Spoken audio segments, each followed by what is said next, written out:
घर के सहन में फैली खामोशी इस बात का वाज़ेह इशारा है कि आने वाला वक्त किसी बड़े तूफान से कम नहीं।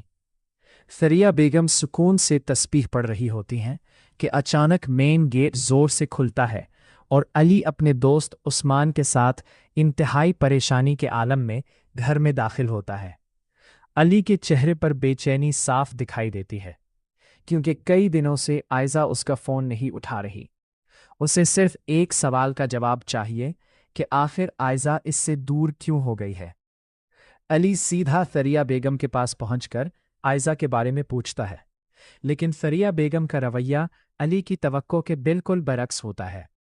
वो साफ अल्फाज में कहती है कि अली को इस घर में आने का कोई हक नहीं और आयजा भी इससे बात नहीं करना चाहती। ये अल्फाज अली के लिए किसी सदमे से कम नहीं होते, क्योंकि वो जानता है कि आयजा इससे मोहब्बत करती है और दोनों ने एक साथ जिंदगी गुजारने के ख्वाब देखे थे। लेकिन असल हकीकत इस वक्त सामने आती है जब सरिया बेगम अपनी मजबूरी बयान करती है।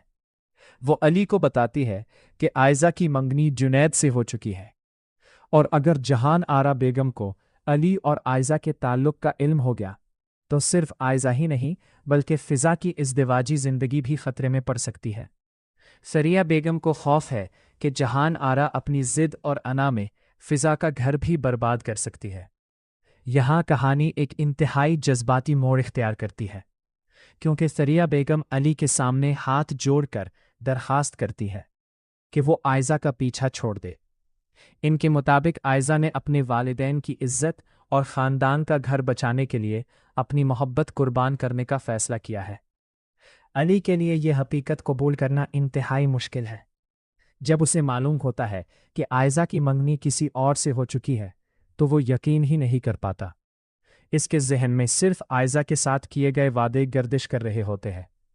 उसे लगता है कि आयजा ऐसा फैसला कभी अपनी मर्जी से नहीं कर सकती। लेकिन सबसे ज्यादा दर्दनाक मंजर इस वक्त सामने आता है जब मालूम होता है कि आयजा खुद दरवाजे के पीछे खड़ी अली की हर बात सुन रही है। इसकी आंखों से आंसू बह रहे हैं, मगर वो अपनी आवाज बाहर नहीं आने देती। वो चाहती है कि अली हकीकत समझ जाए, मगर हालात ने उसे खामोश रहने पर मजबूर कर दिया है। आयजा का ये फैसला कि वो अपने वालिदैन की इज्जत के लिए अपनी मोहब्बत कुर्बान कर दे, कहानी को एक नए और जज्बाती मरहले में दाखिल कर देता है। इसके लिए अली को छोड़ना आसान नहीं, लेकिन वो समझती है कि अगर इसकी मोहब्बत की वजह से इसके ख़ानदान का सुकून बर्बाद होता है तो शायद खामोशी ही वाहिद रास्ता है। दूसरी तरफ अली भी पहली मर्तबा इस दर्द को महसूस करता है जिससे आयजा कभी गुजर चुकी है। उसे याद आता है कि जब उसने इनाया से मंगनी की थी, आयजा के दिल पर भी शायद यही क़यामत गुजरी होगी। अब अली को अपनी गलती और अपने फैसलों की असल शिद्दत का अंदाज़ा हो रहा है। उस्मान उसे समझाने की कोशिश करता है कि शायद मुकद्दर में अली और आयजा का साथ नहीं लिखा, लेकिन अली मुकम्मल तौर पर हार मानने के लिए तैयार नहीं। वो एक अहम बात कहता है कि अगर आयजा ने यह फैसला अपनी मर्जी से किया है तो वो इसके फैसले का एहतराम करेगा, लेकिन अगर वो सिर्फ मजबूरी की वजह से अली से दूर हो रही है तो वो इतनी आसानी से अपनी मोहब्बत को ख़त्म नहीं होने देगा।